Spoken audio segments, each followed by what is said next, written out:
बिस्मिल्लाहिर्रहमानिर्रहीम। अस्सलाम वालेकुम दोस्तों, एक नई वीडियो के साथ हाजिर हैं। चलिए अपनी वीडियो स्टार्ट करते हैं। आज मैं थोड़ी सी बात करूंगा इंडिया के कुछ प्रोपेगेंडा के ऊपर। 3 क्वेश्चंस का मैं आज आपको जवाब दूंगा। बहुत सी बातें की जाती हैं पाकिस्तान के ऊपर और पाकिस्तान की डिफेंस परचेजेस के हवाले से बहुत सी नेगेटिव बातें की जाती हैं। बहुत सा प्रोपेगेंडा जो है वो किया जाता है। मैंने ये सोचा कि इस प्रोपेगेंडे का जवाब देना जो है वो बहुत ज़्यादा ज़रूरी है। मसलन सबसे पहला जो प्रोपेगेंडा पाकिस्तान की तरफ किया जाता है वो ये है कि जी जो चाइना पाकिस्तान को चीज़ें एक्सपोर्ट करता है वो टॉप क्वालिटी की चीज़ें नहीं होती बल्कि सब स्टैंडर्ड चीज़ें होती हैं। यानी कि अगर पाकिस्तान को चाइना J-10 जहाज़ जो है वो सेल कर रहा है तो वो उन J-10 जहाज़ों से इन्फीरियर होंगे जो चाइना इस वक्त खुद से इस्तेमाल कर रहा है। फिर ये कहा जाता है कि पाकिस्तान को जो PL-15 मिसाइल दिए जा रहे हैं वो PL-15 मिसाइल्स का एक्सपोर्ट वर्जन होगा और ये एक्सपोर्ट वर्जन जो है ये ओरिजिनल PL-15 मिसाइल से जो है वो कम कैपेबिलिटी वाले मिसाइल्स होंगे। मैं आपको थोड़ी सी जो है वो एग्जांपल्स देता हूँ और उसकी रीज़न ये बताई जाती है कि चाइना जो है वो पाकिस्तान के ऊपर ट्रस्ट नहीं करता कि चूंकि पाकिस्तान के ताल्लुकात जो है वो आज भी अमेरिका के साथ हैं तो चाइनीज़ ये समझते हैं कि पाकिस्तानी जो है वो अमेरिकन को उनकी टेक्नोलॉजीज़ जो है वो शेयर कर देंगे और अमेरिकन को चाइनीज़ टेक्नोलॉजी के बारे में पता चल जाएगा। चलें मैं आपको पीछे लेके चलता हूँ। इसका सबसे पहले तो जवाब दे लें। जब पाकिस्तान ने अमेरिका को अपने ब्लॉक 52 वाले F-16 दिए थे, ठीक है, उस वक्त अमेरिका ने कहा था कि ये वाले F-16 आपने चाइनीज़ को नहीं दिखाने। इस वजह से उन्होंने एक शर्त रखी थी कि ये जो F-16 हैं इनको आप सरगोदा के अंदर नहीं रख सकते। इन F-16 के लिए अमेरिका ने पाकिस्तान से एक अलहदा से एयरबेस जो थी उसको डेवलप करवाया था। एयरबेस वो पहले से थी लेकिन जो जैकबाबाद की एयरबेस थी वो इतनी ज़्यादा अच्छी नहीं थी कि वहाँ पर आप F-16 जैसे जहाज़ जो है वो हाउस कर सकें। इस वजह से पाकिस्तान ने पहले जैकबाबाद की एयरफील्ड को अपग्रेड किया और फिर वहाँ पे इन्होंने जो है ये अपने F-16 ब्लॉक 52 वाले रखे। तो अगर आप उन ब्लॉक 52 के F-16 को देखें तो वो बिल्कुल सेम उस तरह के F-16 हैं ब्लॉक 52 के जो अमेरिका खुद से इस्तेमाल कर रहा है। अगर अमेरिकन को कोई तकलीफ नहीं है अपने एडवांस फाइटर जेट्स हमें देते हुए तो चाइना को क्या प्रॉब्लम होगी अपने एडवांस चीज़ें जो है वो पाकिस्तान को ना दे। ठीक है, अमेरिका अपने इन जहाज़ों की जो है वो निगरानी करता रहता है। अमेरिकन टीम्स जो है वो यहाँ पे आके हमारे F-16 को चेक वगैरह करती रहती हैं। चाइनीज़ भी इस तरह से चेक कर सकते हैं अपने J-10 को। ठीक है, अगर आप किसी से कोई चीज़ परचेज़ करते हैं तो उसके साथ स्ट्रिंग्स भी अटैच होती हैं। अमेरिका कहता है आपने हमारे से F-16 परचेज़ किए हैं, हम इन F-16 को गाहे बगाहे जो है वो चेक करते रहेंगे। चाइना भी अपने J-10 को जो है वो गाहे बगाहे चेक कर सकता है। लेकिन इसका ये मतलब नहीं है कि चाइना जो हमें J-10 देगा वो इन्फीरियर J-10s होंगे। चाइना जो पाकिस्तान को J-10s देगा उनके अंदर पाकिस्तान ने कस्टम मेड चीज़ें ही लगवाई होंगी और पॉसिबिलिटी ये है कि उनके अंदर पाकिस्तान जो है वो ज़्यादा एडवांस चीज़ें जो है वो रखवाए। आगे चल के मैं आपको इसकी भी मिसाल देता हूँ। अभी ये खुद सारे मानेंगे। और जहाँ तक बात रही PL-15 की 145 किलोमीटर रेंज वाली, तो आपका क्या ख्याल है कि इसकी रेंज वाकई 145 किलोमीटर है? कितनी दफ़ा आपको बता चुका हूँ, कोई मुल्क जो है वो इन ब्रोशर्स के ऊपर अपने वेपन की सही कैपेबिलिटी जो है वो नहीं शो करता। अगर इन वेपन्स की सही कैपेबिलिटीज़ जो है इन ब्रोशर्स के ऊपर शो कर दी जाए तो फिर इन वेपन्स को परचेज कौन करेगा? उसके बाद पाकिस्तान के ऊपर एक और प्रोपेगेंडा इस वक्त किया जा रहा है कि ये जो वेस्टर्न कंट्रीज हैं ये पाकिस्तान को कोई भी इक्विपमेंट नहीं दे रही।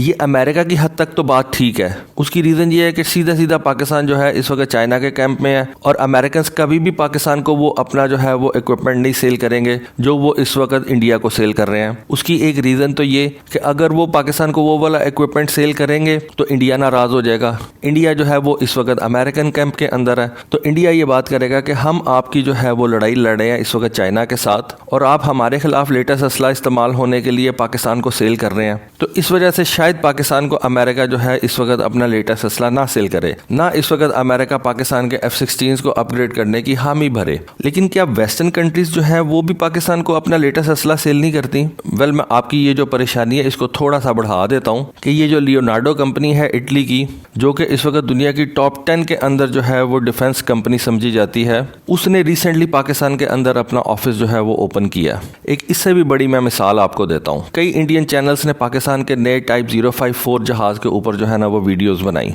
ऐसा ही है, अगर आप उस टाइप 054 जहाज को देखें और जो चाइनीज टाइप 054 जहाज है उसको देखें तो आपको एक विजिबल चेंज इन दोनों बहरी जहाजों के अंदर नजर आएगी। जो रेडार पाकिस्तान के टाइप 054 जहाज के ऊपर लगा हुआ है, क्या वही रेडार इस वक्त चाइना के टाइप 054 जहाजों के ऊपर लगा हुआ है? बिल्कुल नहीं। चाइना अपने टाइप 054 बहरी जहाजों के ऊपर अपना रेडार इस्तेमाल कर रहा है, जबकि पाकिस्तान ने ये जो टाइप 054 जहाज परचेज किए हैं चाइना से, इनके लिए रेडार जो है पाकिस्तान ने फ्रांस से परचेज किया और वो रेडार जो है वो पाकिस्तान ने फ्रांस से परचेज करके इन जहाज़ों के ऊपर लगवाया, चाइना के अंदर लगवाया।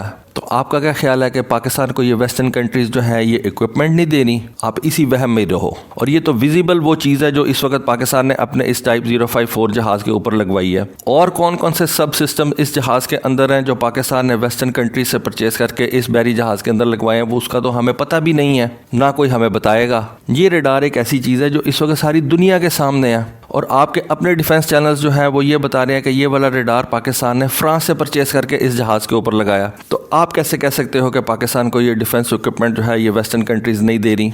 अगर दुनिया के अंदर डिफेंस इंपोर्ट सबसे ज़्यादा इंडिया करता है तो पाकिस्तान भी टॉप 10 के अंदर आता है। फिक्र न करें, हमारी इकॉनमी जैसी भी है, हमने आपका बंदोबस्त जो है वो किया हुआ है और आपके लिए जो है वो हम डिफेंस परचेजेस करेंगे और दुनिया हमें ये चीज़ें देगी और दे रही है। दूसरा एक प्रोपेगेंडा किया जा रहा है जी कि ये जो J-10C है ये बहुत ज़्यादा इन्फीरियर है रफाल से। अच्छा जी, मैं इस बहस को सिर्फ एक बात करके ख़त्म करता हूँ। इंडिया की जितनी भी आबादी है सारी की सारी एक ही बात करती है और एक ही क्लेम करती है कि जी हमारे अभिनंदन के MiG-21 ने पाकिस्तान का F-16 गिराया। सारा इंडिया ये क्लेम करता है ना। आपको भी पता है इस क्लेम के अंदर कितनी सच्चाई है। हम ये क्लेम करते हैं कि हमने Su-30 जहाज़ गिराया, हम ये क्लेम करते हैं कि हमने अभिनंदन का MiG-21 जो है वो गिराया, और जो ये क्लेम करते हैं ना कि MiG-21 ने F-16 गिराया, उनकी शक्लें ऐसी नहीं होती। ये देख लो ये शक्लें किस तरह की हैं। लेकिन फ़र्ज़ कर लेते हैं कि ये जो इंडियन क्लेम है MiG-21 का F-16 को गिराने वाला ये सही है। तो अगर एक MiG-21 एक F-16 को गिरा सकता है तो फिर बात ये एक पढ़ लो और अपने पल्ले बांध लो कि एक J-10 जो है वो भी रफाल को गिरा सकता है। जिस तुम्हारे फार्मूले के तहत उस MiG-21 ने F-16 को गिराया था ना, उसी फार्मूले को अब इस J-10 के ऊपर लागू करो और ये J-10 जो है ये डेफिनेटली आपके रफाल को गिरा देगा। तो ये जो प्रोपेगेंडे है ना, ये इसको छोड़ दो। मैं भी इस तरह की फजूल वीडियो बना सकता था कि रफाल बेहतर है या J-10 बेहतर है। ये जहाज़ों के बेहतर होने से आप कोई तीर नहीं मार सकते। अगर तीर मारने होते तो आप अपना हेलीकॉप्टर ना गिरा देते, अपना वो अभिनंदन ना पकड़वा देते, अपना Su-30 ना गिरवा देते। जहाज़ों के बेहतर होने से एयर फोर्सेस बेहतर नहीं हो जाती। उनके लिए और किस्म की चीज़ें जो हैं वो रिक्वायर होती हैं। आप रफाल ले लो, आप F-22 ले लो, ज़रूर लो, लेकिन हमें पता है कि हम इस वक्त कहाँ पर खड़े हैं और आप इस वक्त कहाँ पर खड़े हैं। तो ये जो प्रोपेगेंडा ना ये करना बंद कर दें कि पाकिस्तान जो है वो ये एक्सपोर्ट वर्जन की चीज़ें इस वक्त पाकिस्तान को दे रहा है और ये इन्फीरियर है उन चीज़ों से जो चाइना खुद से इस्तेमाल कर रहा है। और उसके अलावा ये जो वेस्टर्न कंट्रीज़ हैं ये पाकिस्तान को असला नहीं सेल करती। वेस्टर्न कंट्रीज़ पाकिस्तान को सारा असला इस वक्त सेल कर रही हैं। एक की मिसाल तो मैंने आपको इस वक्त दे दी जो इस वक्त आपके सामने नज़र आ रही है आपको। अगर आपकी आंखें वैसे बंद हैं तो वो एक अलग बात है। और दूसरा कि ये जी हमारा रफाल ये कर देगा, हमारा रफाल वो कर देगा, ठीक है वो करेगा जो भी करेगा, लेकिन जो हम करेंगे वो हम करेंगे। तो दोस्तों ये थी एक आज की वीडियो, ये थी एक आज की इन्फॉर्मेशन। होपफुली आपको पसंद आई होगी। कमेंट सेक्शन के अंदर ज़रूर अपनी राय से आगाह कीजिएगा। आज के लिए बस इतना ही। Thank you. अल्लाह हाफिज़।